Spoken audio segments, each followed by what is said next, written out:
السلام علیکم دوستانو، ستړي مه سئ په دې هیله چې جوړ روغ به وئ. نن یو ډېر لنډ معلومات سره شریکوم د سی اف اس یا تریپل سی د ټولز په اړه باندې.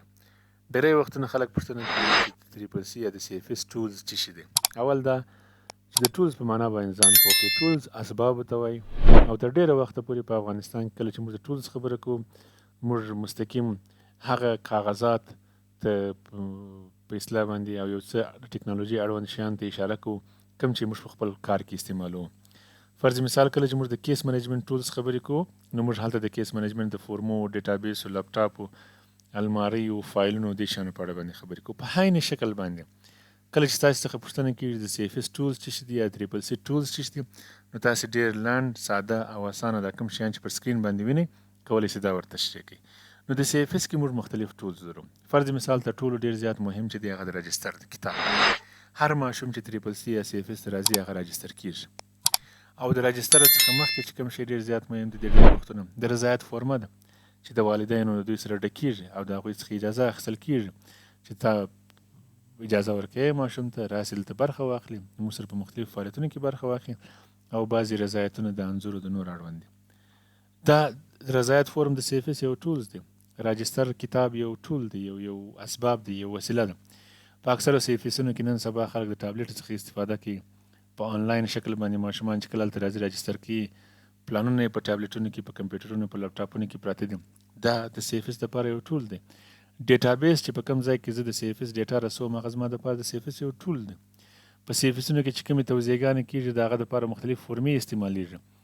ماشوم ته فرض مثال ریفریشمنټ ورکول کېږي، هایجین کیټونه، د قرطاسي اړوند سکول کیټ یا نور ایجوکیشن کیټونه توضیح کیږي، د ژمنۍ بستې توضیح کیږي. دا ټول توضیح فورمونه چې هلته ډکیږي دا توضیح فورم د سی اف اس دپاره یو ټول دی. او مثلا لاک بک دی، هغه کسان چې راځي د سی اف اس څخه لیدنه کوي یا نظارت کوي موږ د هغو دپاره یو کتاب په سی اف اس کې ږدو چې دوی په هغه کې د سی اف اس څخه د لیدنې په اړه باندې خپل نظریات ولیکي، سپارښتنې وکړي، کومه کمي وي هغه په ګوته کړي. دا د سی اف اس دپاره یو ټولز دی. پلان د سی اف اس یو مهم ټول دی. مهالویش چې زه د سهار د 8 څخه تر 9 د 9 څخه تر 10 پورې کوم فعالیتونه په سی اف اس ترسره کوم دا د سی اف اس دپاره یو ټول دی. د ریفر پاڼې یا فورمې یا د ریفر دپاره چې کوم کتاب هلته پروت دی هغه د سی اف اس یو ټول دی.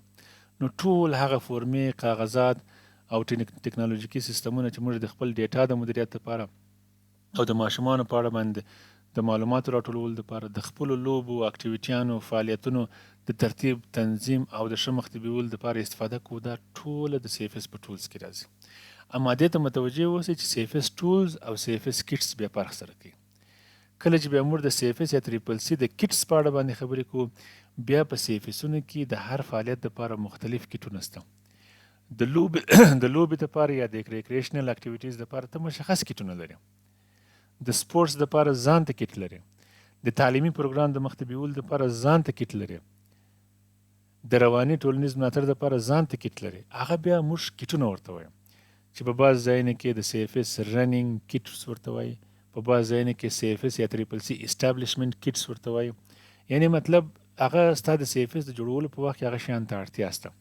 هغه په هغه مخکینی ویډیو کې موږ پر هغه یو ویډیو ده چې په هغه کې هغه کوم مټیریال د سی اف اس دپاره ډېر ضروري دی په هغه ځای کې دا شیان ټوله تشریح شوي دي. نو په دې هیله چې تاسو د سی اف اس په ټولز باندې پوه سوي وئ او دغه سوال چې د اکثره دوستانو ملګرو په ذهن کې هغه ورته وضع سوي.